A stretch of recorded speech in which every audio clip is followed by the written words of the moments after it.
So the first thing to do is to go to the ToneMaster Pro product page on the Fender website. Scroll down and you'll see description, and the next tab specs, and then downloads. This has the firmware update instructions, it has the owner's manual which has been updated, and it also has the downloads for the Pro Control software, both Mac and Windows, and the release notes and the actual firmware update which you'll also need to download. The top link, that's your firmware instructions. I should also mention that the app is now available for iOS and Android as well, so it connects via Bluetooth, and I'll demonstrate that soon as well. The new features, Fender Control app, you can now create, edit and share presets wirelessly, as I mentioned, with the new Android and iOS app for phones and tablets. You can share to or download presets from the community of users and artists, and it shows here what the support is for the versions of the OSs. SD card backup and restore, you can now store up to 25 backups locally on a micro SD card, and you have options to backup and restore located in the settings. Supports all micro SD cards. We've got new block settings menu in the block edit screens. Block settings allow you to save personalized settings for amp, cab, effects blocks and recall them from add replace menus. Save up to 5 user block settings per model. That is an addition that a lot of people have been asking for, so I think that will be very, very useful.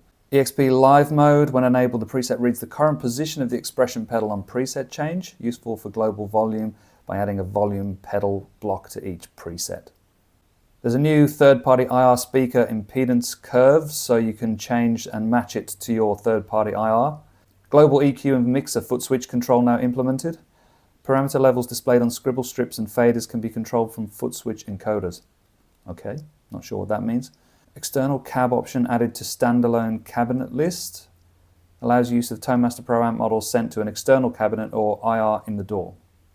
Okay, here we go. So this is what everyone's been waiting for. The new amp models, a 62 Princeton, okay, a couple of Fender amps, 65 Deluxe Reverb Blonde MBC, Solo 100 Overdrive. Excellent, that's the one that I really have been hanging out for. Getting the Soldano in there is a must for me. And then an orange amp, Tangerine RV53. So only 4 new amps added. That's a little bit disappointing. Cab models, obviously the Princetons, the Solo G12 for the Soldano, 412 Freeman Greenback, 412 Bass Breaker V30, 412 Tangerine, so an orange V30, British V30 and British G65. So I think that's good.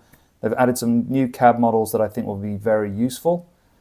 New effects models, Superdrive, Rocketman, Big Apple Fuzz, Little Rock Phaser, Analog Delay, Echo Tank, Reverse Nebula Reverb, Filtron, and Enigma Filter. I'll have a look at those and see what the new effects, new cabs, and new amps are, and I'll do that as a demo. Songs now allow custom labels for each foot switch. I think that's another thing I keep seeing coming up in the forums and on Discord as well. So they've listened to the feedback from users, which is a great sign for future updates as well. Song labels now use large font on scribble strips. User IR level is now displayed in decibels instead of percentage. Volume pedal effect now supports both mono and stereo signals, and tuner now mutes only the channels that are being tuned. Another one that I keep seeing coming up as a request for artists that are using a separate line for their mic and one for their guitar, and they're asking, I just want to mute the guitar, not the mic while I'm performing. There are some bug fixes, resolved issues with the FX loops 3 and 4 levels. That's another thing I keep seeing coming up, people asking why they're different volume levels. Scrolling improvements for presets with more models than fit on the screen. Fixed an issue in which moving a block to other channel within a signal path type can reset block parameters to default. That's a good fix. Fixed a UI display issue in the mixer when adjusting a fader with the gradient view. Fixed an issue with some effects having a volume drop when placed post-amp model. Volume pedal fully mutes signal when set to 0%. You'd hope so. Flanger rate knob taper modified to be closer to reference pedal. Fixed click on tape echo models. All amps, cabs and effects are phase coherent from input to output. Cancel button no longer persists after exiting add block from signal path. Celestial reverb will no longer self-oscillate if pitch 1 or pitch 2 set to 0. Foot switches no longer show My Presets bank instead of Favorites bank after overwriting a Favorites preset. And finally, corrected tonal difference between the space, delay, mono, and stereo. There are still some known issues, so cannot re-download cloud preset after deleting it from my downloads. Closing desktop app while tuner is active on hardware unmutes tuner, and wrong cab edit name displayed if user IR is replaced with factory cab in a preset. So that's everything that's been posted. I'm going to update my ToneMaster Pro with the new firmware now and test the new Android app. This is the new Fender ToneMaster Pro Control app on Android. So I'm using a Google Pixel 7 Pro. It looks exactly the same as you would see on the ToneMaster Pro and in the Pro Control app on your Mac or Windows machine. So if you want to add something to the signal chain, you just go into the amps. As always, it's just got everything in here. And then add it to the chain, add an effect. So it just works exactly the same. You also have the presets view in the list view, favorites, factory, cloud. You can see my uploads here. The new artist presets. And as I'm updating through the app, I'm seeing the screen update in real time on the ToneMaster Pro. So it works exactly the same as if you're plugged in via USB. It's really quick. I want to show you the new block settings. I'm in the Deluxe Reverb Blonde MBC amp here, and I want to save this particular setup. So let's just call it test for now. And now when I go to, if I say replace, you can see that now I can recall that amp with my settings. So let's just do a quick test. I'm going to put the volume up on 10, block settings, save block, call it test 2, save that. And now if I go to test and confirm, you can see the volume is on 4. If I go to test 2, the volume is on 10.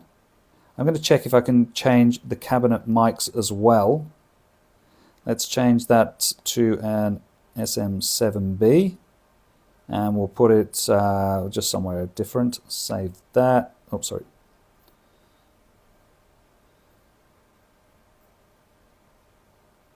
Call it test 3.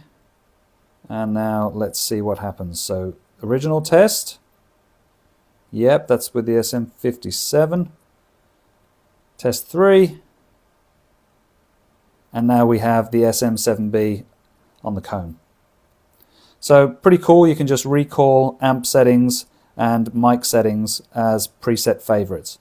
Another thing you can do is the block settings for the effects.